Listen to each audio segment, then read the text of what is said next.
شو اللہ تعالیٰ کے نام سے جو بڑا مہربان اور نہایت رحم کرنے والا ہے۔ السلام علیکم پیارے بچوں، کیسے ہیں آپ سب لوگ؟ مجھے امید ہے صحت مند اور تندرست ہوں گے۔ میں ہوں آپ کی معلمہ ہنا، اور بچوں آج ہم پڑھیں گے جماعت ہشتم اردو کی کتاب میں سے اس کا باب سوم، جس کا عنوان ہے اقبالیات و شخصیات۔ بچوں آج اس باب کا ہم پڑھیں گے سبق 3.2 اور اس کا لیکچر نمبر 4۔ ہمارے سبق کا عنوان ہے دعا۔ بچوں ہمارے آج کے حاصلات تعلم ہے نظم و نثر کو منشا اور مقصد کے حوالے سے سمجھ کر درست اتار چڑھاؤ اور روانی سے آپ پڑھ سکیں گے۔ نظم و نثر کو فہم کے ساتھ پڑھ کر متعلقہ سوالات معروضی اور موضوعی کے جوابات دے سکیں گے، اور اس کے ساتھ ساتھ مختلف سمعی ذرائع سے کہانی، نظم، واقعہ، تقریر، اعلان، خطبہ، گفتگو، خبر، ڈرامہ، ہدایت اور فیچر سن کر نشاندہی کر سکیں گے۔ ہمارے پہلے 2 حاصلات تعلم پڑھنا کی صلاحیت سے لیے گئے ہیں، جبکہ جو ہمارا تیسرا حاصل تعلم ہے وہ ہے بات چیت کی صلاحیت سے۔ اپنے سبق کو شروع کرنے سے پہلے آج کے حاصلات تعلم کی وضاحت دیکھیں گے اسلامی نقطہ نظر کے حوالے سے۔ علم کا مقصد فہم اور عمل میں بہتری لانا ہے۔ قرآن و سنت کی تعلیمات کی اشاعت و تبلیغ کے لیے انسان کو نہ صرف اس کا فہم ہونا چاہیے بلکہ اسے درست انداز میں دوسروں تک پہنچانے کی بھی صلاحیت ہونی چاہیے تاکہ معاشرتی بھلائی اور اصلاح ممکن ہو۔ جی بچوں، اب ہم بڑھیں گے اپنے آج کے سبق کی طرف، لیکن اس سے پہلے ایک تمہیدی سرگرمی جو ہم نے گزشتہ روز پڑھے ہیں سبق کے پہلے 4 اشعار، اسی میں سے معلم سوالات پوچھیں گے بچوں سے۔ لو اور الکتاب سے کیا مراد ہے؟ یہ 2 الفاظ لو اور الکتاب سے کیا مراد ہے یہ پوچھیں گے۔ گنبد آبگینہ کا مفہوم بتائیں، اور اس کے ساتھ ساتھ سنجر اور سلیم کا ایک مختصر سا حوال جو ہے وہ بچوں سے پوچھیں گے معلم۔ یہاں پر بچوں ویڈیو کو روکیں اور اس سرگرمی کو انجام دیں۔ شاباش بچوں، اب ہم بڑھیں گے اپنے سبق کے آج کے حصے کی طرف کہ آج ہم کیا کرنے والے ہیں۔ ہمارا آج کا جو سبق ہے وہ ہے سبق 3.2 نظم دعا کو جاری رکھتے ہوئے، یعنی گزشتہ روز ہم نے جس کو شروع کیا تھا اس کے پہلے 4 اشعار پڑھے تھے، آج اس کو جاری رکھتے ہوئے آخری 2 اشعار کی ہم بلند خوانی جماعت میں کروائیں گے۔ نیز فہم کے ساتھ نظم و نثر پڑھ کر متعلقہ سوالات کے جوابات سننے کی بھی مشق کروائی جائے گی۔ اس کے ساتھ ساتھ جو ہمارا تیسرا حاصل تعلم ہے مختلف سمعی ذرائع سے نظم اور اصناف نثر سن کر اس کی نشاندہی کروائی جائے گی۔ یہ ہمارے تینوں حاصل تعلم ہے جو آج ہم سیکھیں گے۔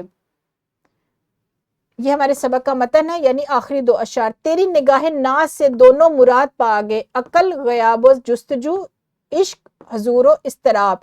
تیرا اتار ہے جہاں گردش آفتاب سے، طبع زمانہ تازہ کر جلوہ بے حجاب سے۔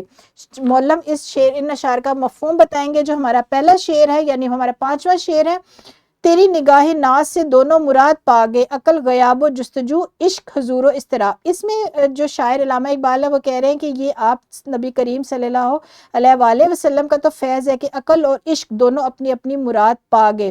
عقل غیاب و جستجو کی طالب تھی، یہ دولت اس سے مل گئی، اور عشق حضور و اضطراب کا آرزو مند تھا، یہ نعمت اسے عطا ہو گئی۔ واضح ہو کہ عقل جو ذات ہے، واضح ہو کہ ذات عقل کا یہ تقاضا ہے کہ اس میں غیاب و جستجو یعنی مقصد سے دور رہنا اور تلاش کرنے کا رنگ پایا جائے، اور ذات عشق اس کی متقاضی ہے، اس میں حضور اور اضطراب کی کیفیت پائی جائے، یعنی آپ ہی کی بدولت، یعنی کن کی بدولت؟ نبی پاک ہی کی بدولت ہر شے کو اس کی صورت نویا نصیب ہوئی ہے۔ حضور و اضطراب غیاب و جستجو کی ضد ہے، یعنی یہ جو 2 الفاظ ہیں غیاب و جستجو اور حضور و اضطراب، یہ ایک دوسرے کی ضد ہے، اس لیے عقل جو ہے وہ عشق کی ضد ہے، اسی لیے دونوں تقدیر جدا گانا ہے، یعنی یہ ایک دوسرے کی ضد۔ یہاں پر اس شعر میں شاعر نے جو خوبصورتی استعمال کی الفاظ کی وہ یہ ہے کہ ایک دوسرے کی ضد یعنی ایک دوسرے کے متضاد الفاظ بھی استعمال کیے ہیں، اور وہ کہتے ہیں کہ جو بھی باکمال ہے وہ صرف اور صرف نبی پاک کی ذات ہی کی وجہ سے ہے۔ ہماری نظم کا آخری شعر ہے، تیرا اتار ہے جہاں گردش آفتاب سے، طبع زمانہ تازہ کر جلوہ بے حجاب سے۔ اس شعر میں یہ شاعر علامہ اقبال کہتے ہیں کہ اے میرے آقا یعنی اے میرے نبی پاک، اے میرے پیارے رسول، جلوہ آفتاب سے مادی اشیاء منور ہو سکتی ہے لیکن انسانی قلوب جو ہے، انسانی دل جو ہے وہ منور نہیں ہو سکتا۔ بالفاظ دیگر مادہ پرستی کی وجہ سے یہ دنیا روحانیت سے محروم ہوگی ہے، اس لیے آپ صلی اللہ علیہ وآلہ وسلم سے التجا کرتا ہوں کہ آپ صلی اللہ علیہ وآلہ وسلم اپنے روحانی فیض سے اس دور میں بھی اس دنیا کو منور کریں، یعنی جس طرح آپ اس دنیا میں موجود تھے پہلے اور دنیا آپ کے نور سے، آپ کی تعلیمات سے منور تھی، وہ کہتے ہیں کہ میں درخواست کرتا ہوں کہ آپ اس زمانے کو بھی اپنی تعلیمات سے منور کریں، اپنے وجود سے روشن کریں۔ معلم اسی طریقے سے اشعار کو سمجھائیں گے، خود پڑھیں گے،